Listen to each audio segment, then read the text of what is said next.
Welcome to Burlap Teachers. Enjoy the video. You start by verifying prerequisites and taking the first actionable steps. Open VS Code in your Backend folder, then initialize the project, npm init or pipeinv3, so dependency management exists. Install essential extensions like ESLint and the runtime debugger. These give immediate linting and breakpoints. Once done, create a minimal server file such as index.js. Add a simple listen or run call. This establishes a working baseline and lets you run quick tests while you build features. Now you focus on development and detailed execution. Configure launch. JSON for Node or Python with proper program path, runtime args, and environment variables so your debugger mirrors production behavior. Use tasks. JSON to automate builds or migrations, then run via the run panel.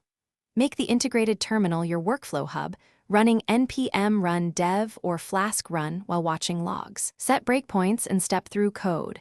Inspect variables, hover to see types, and add conditional breakpoints when logic branches complicate. Finish by running tests, preparing deployment, and validating the production-like environment.